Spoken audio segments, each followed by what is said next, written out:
Welcome to the Style Sports Hub, presented by Van Ganaway Chevrolet.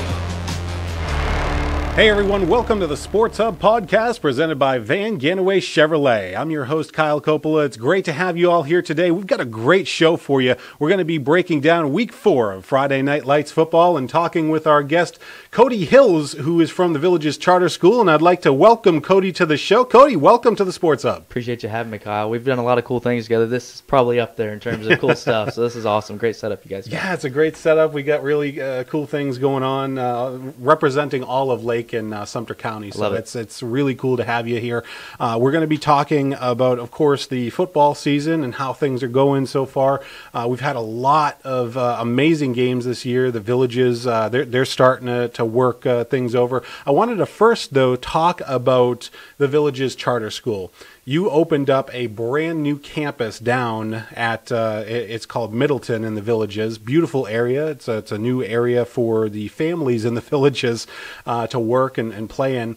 Can you talk a little bit about that new section of the Villages and opening that brand new school? Well, it's been, you sort of have to pinch yourself a little bit, Kyle, just because, I think about 2 years ago, it was just a plot of dirt. So just the construction alone has been tremendous, but yeah, it's been a really, really unique and collaborative effort. The entire community, not only just the school, but that Middleton community they're building down there. All different parts of the Villages getting together and doing it. And as you said, providing a place for, the families of the workers of the Villages in one part of it, obviously, and the core part of it. But, from the school aspect, the commercial aspect, what they're putting together, it's kind of first of its kind, I would say, around here. And certainly, the Villages has sort of always been this trendsetter, if you will, especially when it comes to a retirement community. But now everything they're doing from, the neighborhood concept to the commercial aspect they'll have down there, and of course the high school, and selfishly the athletic facilities, the high school facilities. It's pretty special, and it's pretty cool to be a part of. Definitely, and you're coming from the Daily Sun, the Villages Daily Sun, which is the big newspaper, of course, that's in the Villages. How has that transition been for you? A little bit different of a role, but you're still writing a ton. Tell us a little bit about how we can view your content. Yeah, it's been great. I had 8 really good years at the Daily Sun, and they gave me a good opportunity to sort of sink my teeth into media a little bit and get an opportunity. And now coming over as sports information director of the high school, it's kind of been a seamless transition because I've been so ingrained with the community, if you will, and learning the athletes in the school and the athletic programs and our administration. So it's been a lot of fun. And then, still getting a chance to write, doing some website stuff. We have a brand new athletics website, athletics.tvcs.org. Getting to manage that, doing some event operation stuff, multimedia stuff, really getting, I feel like they're paying me to learn, which is never a bad thing. Yeah. Yeah, especially with the Villages, you have your own athletics website. And I know a lot of these other schools have their own sites, but this website is really something special. It's like next level type stuff. Yeah, we use Sidearm Sports, which is through the Learfield IMG, which is CBS Sports. I think the Florida Gators, Florida State, a ton of colleges, ton of major Division I universities use the platform. And surprisingly, it's really easy to use for even someone who's not all up on the nuts and bolts of the digital media world. Super easy back end to use. So yeah, and it's great. I think credit goes to our administration for putting the resources into it. At the end of the day, it's about the kids, promoting the athletes, promoting the programs. And, fortunately for us, that's one way we get to do it, another avenue, another way to kind of present our programs and our athletes and kind of keep not only our community updated on the progress, but heck, who knows, potential recruiters and stuff. It gives another avenue for them to look at our athletes. Definitely. And with that avenue to look at the athletes, of course, the new school is absolutely incredible. If you haven't seen it, we've posted it on lakeandsumterstyle.com. If you want to take a look at some of those, as well as our Facebook page, Lake and Sumter Style. It is an incredible program. Talk about some of the challenges of moving an entire high school, which is about 30 minutes north, and you travel a couple miles down into Middleton. You moved that entire operation within a week or two. That must have been quite hectic for you. Yeah, at times it felt like it was a week. At times it felt like it was a couple hours, and at times it felt like it was taking a whole year to get stuff done. But again, kind of going back to that collaborative effort, so many different people and pieces involved, as you might imagine. Logistically, I'm glad I didn't have to be in charge of a whole lot of it because there were a lot of headaches, a lot of stuff to move. Of course, we anticipated some things popping up and some things did. I think Our administration, that they were ready for it. I think we were from an athletic standpoint. I think back to that first week where we had the first football practice up at our old campus, up at Buffalo Ridge there in kind of the central part of the Villages. And we're kind of waiting game when we're going to get down to the newer campus to have football practice, and half the gear was down there already. Half the gear, what we needed, was still up there. And so it was just sort of a day-by-day thing, because obviously you don't want to put kids down there when it's not ready, and it's an active construction zone. But we got it all done, and it's, as you've seen, it's tremendous. It's I feel spoiled. I feel blessed that they gave me the opportunity to tell the story of their athletic facility, and to be a part of it. It's just something really special. It really is. And when you got down there and you practiced for the first time, and you saw the teams get out there for the first time, what was that like? Oh man, it was sort of a pinch yourself moment again. I think just because I think when the team ran out for the first time and they started doing their stretches that first day of practice, I think I caught myself looking up at the stands and just kind of, holy smokes, we're here. This is actually happening, and, and feeling the field turf and the sponginess underneath your feet. And that's obviously a different feeling than we're not used to. And the kids are just excited. But I think there's been a concerted effort on our part to make sure that we're really good stewards of that facility. Stewardship's a huge part of the Villages, kind of one of the core values. But on top of that, making sure that we don't take it for granted. We're really blessed with great facilities up at our previous campus, and to come down here, it's tenfold state-of-the-art type stuff. So, making sure we take care of it, make sure the kids understand what they have. A lot of high schools don't have, a lot of colleges don't have. So you better make sure that you better make darn sure that you're taking care of it and that you're proud of it as well. But at the end of the day, not taking it for granted. Yeah, definitely. And that's something that the Villages never takes for granted.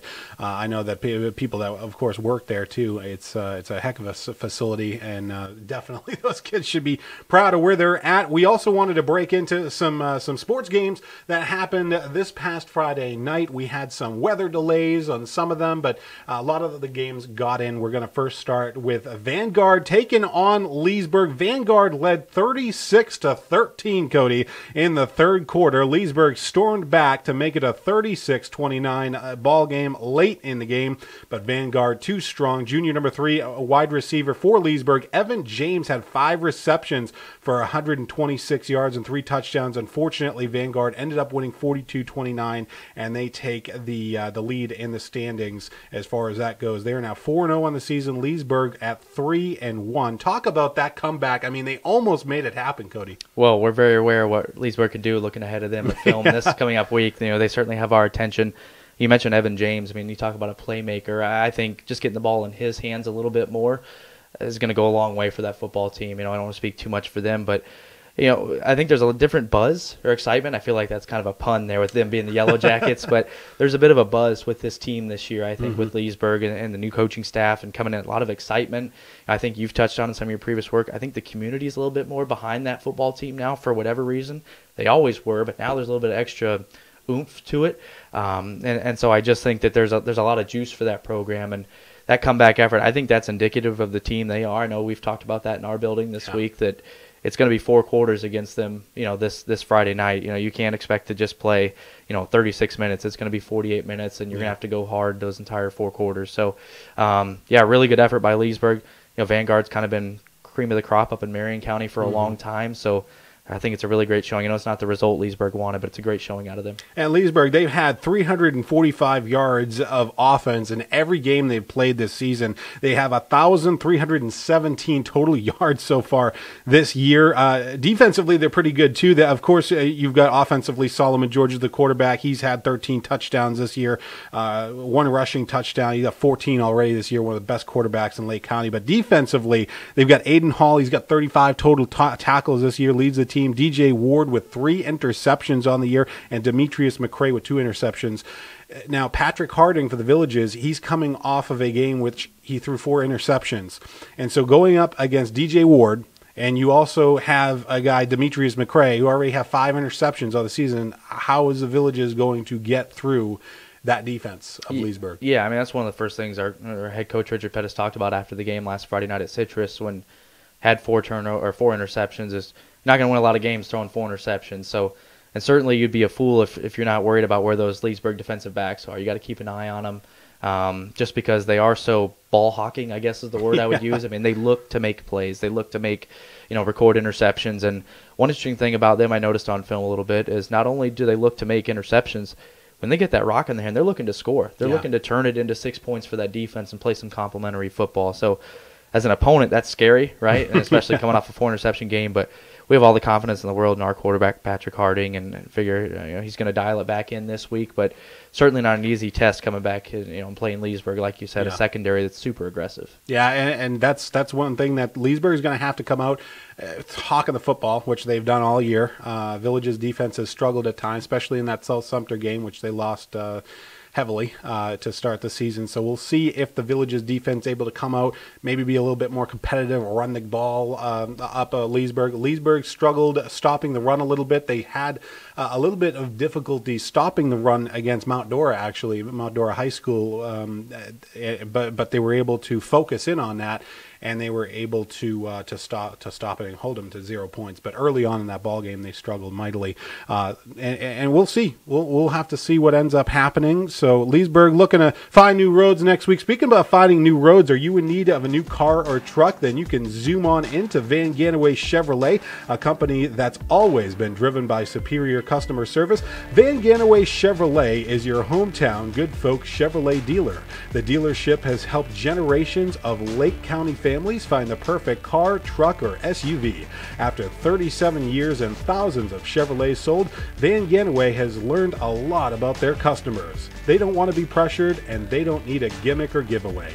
They just want fair prices and a great overall car buying experience. If you've had bad experiences purchasing automobiles elsewhere, then switch gears and try Van Ganaway Chevrolet. Chances are you'll end up being a part of the ever-growing family of satisfied and loyal customers. Check out Van Ganaway Chevrolet at vgchevy.com or call them today at 352-343-2400.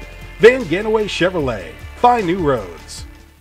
Back here on the Sports Hub with Cody Hills. And Cody, I'll tell you what, we just talked about the Leesburg game, and Leesburg had a tough game against Vanguard. Also having a tough game and losing for the first time since 2021 was South Sumter this week when they took on Hawthorne. Hawthorne won that game 41-21. South Sumter led this game 21-14 at halftime, and then Hawthorne went on to score 28 unanswered points. Cody, that's tough as far as the Raiders go. Yeah, it is. That's really tough because, as you mentioned, I mean, that South Sumter program under Ty Lawrence is so good, so strong in all areas, all three phases of their game, and extremely deep, a loaded roster. So, I mean, I think if I didn't have to be in Inverness for our game last Friday night, I probably would have made my way over to that game, Hawthorne and South Sumter, because it's such a good one. But yeah, what an incredible effort. That start that South Sumter got off to, I'm sure they were feeling good. And, Hawthorne, down in kind of the 1A mindset, it's not used to really getting rocked. South Sumter brought it to them, but boy did Hawthorne come back and fight back, and incredible effort, a ton of athleticism on that field, and two really good, well-coached programs. And, I mean, if you had to pay, I'm sure it was worth the price of admission. Yeah, Cornelius Ingram, one of the coaches for Hawthorne. Of course, Cornelius Ingram, the two-time national champion in college for the Florida Gators, also played in the NFL. Kids want to go and play for him. And that's the mindset with Ty Lawrence, too, is kids want to come to South Sumter and play, especially when you see what Ty Lawrence is able to build there with all of their players. The defense is, I mean, they've got guys in the NFL, of course, and then, of course, Cornelius Ingram. We even lost a couple of kids in Lake County to Cornelius Ingram this year. I believe Villages lost Vaughn Isaac, and they also lost Q Kennedy to there. But Isaac's been having a really good season for Hawthorne, and he had a good game that night. Malachi Boone, he had a good game for South Sumter. He's the running back. He also plays on the defense.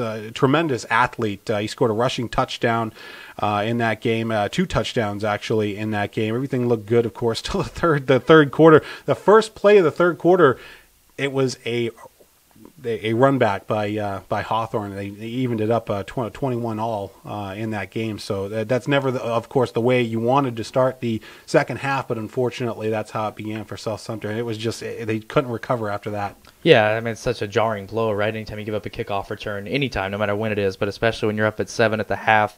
and Hawthorne comes out right away and hits you in the mouth with a kickoff return, and then sort of just kept pouring it on. And we've seen so many times how high school football can be such a momentous game, right? I mean, one big play going the other way can really doom you. And as you mentioned, though, I mean, a ton of athletes on both sides. You know, when we played South Sumter week 1, it's almost like they'd bring one big running back, fullback off the field and go to another one. It's like, how many do they got over there? You know, credit to Ty Lawrence and what they're building, but then flipping over to Hawthorne too, you know, a couple athletes that we're familiar with, obviously, and Alvon Isaac and Zorian Kennedy. And I know, Alvon had a big game, 3-4 touchdowns, I think, for them. Yeah. And so, I mean, a couple of playmakers where you're kind of a fool if you don't get the ball in their hands. So good to see those kids have success, and certainly wish them the best going forward. Yeah, South Sumter's their quarterback, Willa Ammons, he's thrown for 400 yards this year. Malachi Boone and Tyshawn Young both have 6 touchdowns apiece on defense. Ty Kador leads them in sacks with 4, along with Malachi Boone. He also has 4 sacks as well, and Malachi Boone leading the team in tackles with 42 total. So looking forward to the next South Sumter game as far as they go. That was not a district game for them, which is good. They're going to start district competition in a couple of weeks. They're going to also play Denellen coming up. They've got Crystal River, Hernando, a couple of winnable games for South Sumter coming up. As far as the Villages go, Villages was able to get their first victory of the 2023 season. They played Citrus. They won that game 22-12. The Villages scored 3 touchdowns in that game. They struggled offensively. But Patrick Harding, we mentioned 4 interceptions, one touchdown that he was able to throw, his first of the season. And Patrick Harding, 22 for 56 passing with 1 touchdown and 7 interceptions this year. So that's something they're going to have to clean up as they go, as far as that goes, coming into the Leesburg game next week. Yeah, I mean, that's maybe just a little bit of a byproduct of, Patrick being a first-year starter, being just a sophomore, and you get your feet thrown in the fire a little bit. It's not fun when your first test of South Sumter and that aggressive defense, and then we play Zephyr Hills, another really athletic defense, and then you go play Citrus, which, I mean, they do things right over there in Inverness. New first-year head coach, and what Coach Ross is able to try to do over there in Inverness. We knew it would be a tough test, and it was every bit of it. But yeah, like you said, looking ahead to now this week, I mean, certainly we're going to try to do some things, I think, to help Patrick out offensively. I don't really want to say simplify it, but just sort of, make it a little bit easier reads for him and allow him to put himself in a position to succeed. So. And then you also have you had Danny Biting last year, who is a quarterback. Do you have any insights of where Biting is? We obviously haven't seen him on the football field this year. Some people have been asking what is going on. Are you able to elaborate as far as Danny Biting goes? Yeah, unfortunately, we lost Danny during our kickoff classic game. We lost him to a knee injury down at Sun Lake High School. So. He's unfortunately not going to be with us for the rest of the year. So, but I think the one great thing about Danny is if you come to any of our games, and he's still one of our team captains. Team voted him as a captain, and he's done a great job as a leader, kind of supporting this team and being out in front of things. So, he's still very much a part of our program, a face of our program, and I hate it for a kid like that. He's worked so hard, and he's going to transition over to tight end for us a little bit this year, and just wasn't meant to be, but he's been a great leader for us despite the hardship that he's faced. Yeah, he has, and last year did the best that he could. The final season up there at the old program, wanted to go out with a win. Didn't happen the way they wanted to, but you could see the fire in his eyes, and he's a good kid. So hopefully Danny's able to get out there. We're thinking about you, Danny. Just a tough situation. My career was ended by a knee injury, so in high school. So I know the pain of having to go through that, and it's just one of those things that happen, unfortunately. Look at Nick Chubb, that happened last night, unfortunately. Tough injury. It's a tough injury. It was gruesome. Of course, we're not going to show it here, but that was a gruesome injury.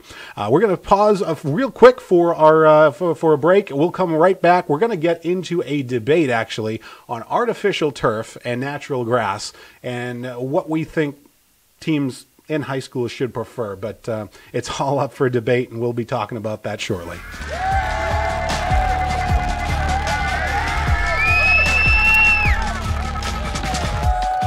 Nobody wants an aging family member who is unable to care for themselves to be home alone. Lake Center Home Care believes the best healing happens when you're most comfortable. The company provides exceptional personal care in the comfort and privacy of your own home. Whether you need skilled nursing, physical therapy, home health aides, or companion services, your loved ones will enjoy peace of mind knowing you're being taken care of and treated with respect and dignity. Lake Center Home Care is locally owned and managed with a team of highly qualified professionals who are passionate about taking care of their neighbors. Call 352-315-0050 or visit golchc.com to learn more about this amazing company. We're back here on the Sports Hub, presented by Van Ganaway Chevrolet. Kyle Copel alongside Cody Hills. Cody, we are going to be talking about something that's in the news lately is artificial turf against grass fields. Of course, we had a huge injury in the NFL to Aaron Rodgers, and then the NFL Players Association came out and said that all fields should be natural grass. I want to get your take on what's going on, because we have now 3 schools, including the Villages now, that have artificial turf surfaces in Lake and Sumter County. That's 3 out of 14. 1 year ago, it was only 1. Mount Dora Christian Academy was the only school with an artificial turf surface. So now we have 3. What are your thoughts on artificial turf, and do you think that it's a positive change for these schools to make, or do you think natural grass is more acceptable as far as high school sports go? So I think the conversation is twofold, right? I think one, it's you look at it from a player standpoint, and then you look at it from an operations standpoint. Pick your poison. I guess we'll start with the operations standpoint. Obviously, it's a lot cheaper, right, financially. Just the cost of being able to maintain it compared to natural grass. So I can see the reason that a lot of schools would go towards that. But at the end of the day, what does it come back to? It comes back to player safety, right? We're in the business of kids. We're in the business of keeping our kids and our athletes healthy. So I think it matters how you look at it. For us and the way we feel down at the Villages, field turf was a great option. It has a very natural grass feel. It's a lot more forgiving. So when you start talking about concussions and head injuries, statistics have shown through field turf studies, fewer head injuries coming from the field turf surface compared to natural grass. Of course, the buzzword, I think, is the knee injuries. And we've crunched the studies. We've looked at the numbers too. Our athletic training staff and our school administration has been on top of it. When we talked about we were going to look this up and chat about this and have a little bit of a debate today, I want to be a little bit more informed. So I looked up that NFLPA study too. I looked a little bit, and some of the anecdotal references that they use, they said, well, each stadium and each team needs to look at their own, right? One size doesn't fit all for quite. There's different types of field turf, different types of surfaces, and so.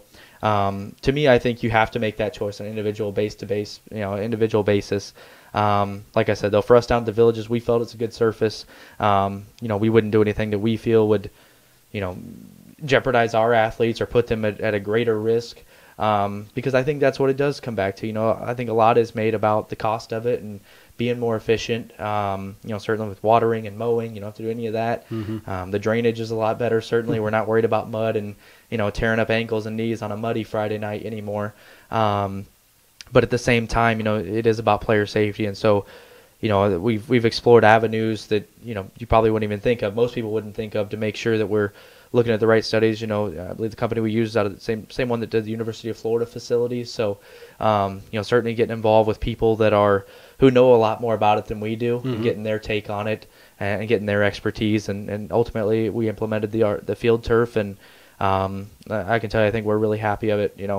And we talked about Danny Biding earlier and his knee injury, and that wasn't on a turf field, that was on a grass field. So, but of course, it's so hard to pinpoint individual injuries because they're all so different, right? Mm-hmm. The circumstances, the mechanism, the physiology of a knee, and the physiological processes that happen during an injury.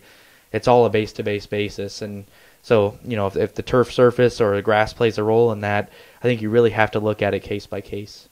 Yeah, and you guys have a bunch of grass practice fields sure. as well. Yep. You have like 4 or 5 of them in the back, at yep. least 4, that you can practice on in the event that you're on grass anyways, yep. for the upcoming game that week. Whereas South Sumter also has a grass field that they can practice on, and then they have the artificial turf field, which they installed. Some of the points that you brought up are very good. It is a case-by-case basis. Sure.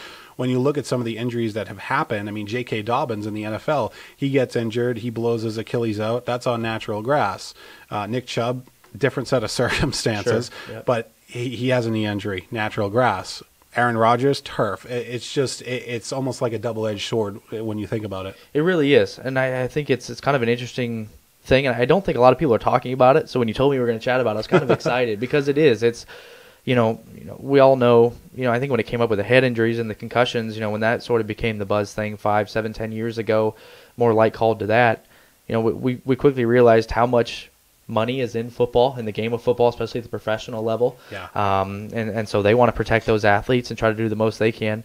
When you boil it down, though, you let it water on down to the collegiate level and down to the high school level. We're about the same thing, I think. I think at the end of the day, the money and the cost of it goes out the window. I wholeheartedly believe that if we felt that it would cause more harm to our athletes, we would get rid of it. But as you mentioned, we have the grass fields. If we're going to play a team that's going to play on grass, we're going to practice on grass that week. If we're going to play a home game or a team like South Sumter who has turf, we have a practice turf field and then we have our game turf field. So just to be able to have that option is nice. But like you said, it is an interesting conversation. It's one that needs to be had. But I do feel it's a case-by-case basis. I know with the Villages we felt very good and confident to have the field and the field turf. With the reps that we talked with them, we were confident in those conversations coming out of it. And so again, a case-by-case basis, like you said, and I think it's up to each school to make that decision, but it's worth talking about for sure. And it really does feel like grass. When you step on it, it has a spongy feel to it. It's unlike when I've gone over to Mount Dora Christian Academy, they have a fine turf field as well, but it's a little, it's older, of course. It was put in around 2017-18. It's got rubber infill. Yep. And so you guys have sort of a rubber infill, but it's more of a sand polymer based. Can you talk about that? It's a different type of I haven't seen it before. It's almost like it's cutting edge. Yeah, you mentioned that sponginess. That's the first thing I noticed when I stepped on it, is it almost feels like you're stepping onto a freshly watered lawn, like grass lawn. It has a little bit of a soft, wet feel to it, but obviously it's dry.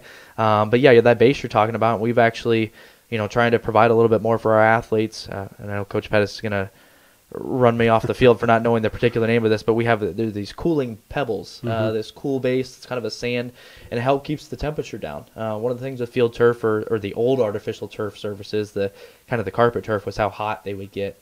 We kind of have this cooling layer on the top of our sandy, rubbery pellet type polymer, as you mentioned, kind of that synthetic material that we use as a soil, if you will, that kind of keeps things cool for our athletes, and so you don't see that steam rising up like you might necessarily elsewhere. So it's 1,000 degrees. Yeah, and of course heat in Florida is a big deal. And you get up in some of these northern schools with the field turf, they have heating coils underneath it to help for snow and ice.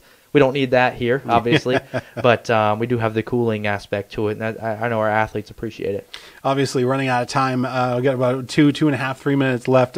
Fascinating subject, and we appreciate Cody's take on it, and really cool about the cooling aspect of that as well, because we've known that artificial turf surfaces in the direct sunlight, they can be 50, 60 degrees hotter than it's actually on the field. So really interesting stuff. Well, I wanted to really quickly flash some scores up on the screen for you. We had Eustis playing against Tokoi Creek. They were unfortunately not able to win. It was 21-7. Eustis, though, they are still 2-2 on the season, and they are in the Villages division. Senior Troy Saladen, who's the quarterback, he's thrown for 650 yards this season. He's got 1,000 yards already this season. He's going to be interesting to play when the Villages gets there. Should be an interesting game against Eustis later on this season, and they play them on the 13th of October, so that will be an interesting game. That could decide the division, actually, Cody. Yeah, as an experienced quarterback, as you mentioned, and an experienced team, a ton of good athletes. Brought in some as well over this offseason, and certainly a team that we've got our eyes on. Yeah, defensively, Nick Chandler, 6'1", 215 pounds, 40 tackles this year, leads the teams. Kari Minnis, he also up there in tackles, and Xavier Bryant leads the team in interceptions. As far as Mount Dora Christian Academy goes, they got back on track. Colby Tackett making Mount Dora Christian Academy look good recently. 37-6 victory against Duval Charter. Duval Charter falls to 0-2. Mount Dora Christian Academy back back to 2-2. Jaden Burgos has been effective, 257 yards passing, 11 for 24 this season. And then you also have Connor Calfee leading the team with 28 tackles. And then Blake Banks also having a breakout year on defense with 24 tackles and 2 interceptions on the season as well. He had an interception against that the Duval Charter as well. Flashing the rest of the scores on screen, we're looking forward to a great mid-season set of games. Week 5 coming up. We're almost halfway through, Cody. Yeah, it's crazy. Doesn't feel like it, but at the same time, you got to keep it rolling, keep your eyes forward. Well, Cody, I want to thank you for coming on the show today. We had a lot of fun, talked about a lot of interesting subjects, and obviously wishing the Villages the best of luck on the rest of the 2023 season. Thank you, man. I appreciate it. It's great to be here. Appreciate it. Thank you guys for watching. It was a great time talking to Cody Hills. Cody, thank you again for coming on the program. Thank you to our sponsors, Van Ganaway Chevrolet, Lake Center Home Care, Lake Sumter State College, Lassiter Ware Insurance, and Auto Owners Insurance. And, of course, you can go on to lakeandsumterstyle.com. Make sure to like us on Facebook, Instagram, and Twitter. It's now called X. And you can like us there. We got a lot of great content on there, and that's where you can find the Sports Hub podcast as well. We'll see you next week on the Sports Hub. This has been the Style Sports Hub, presented by Van Ganaway Chevrolet.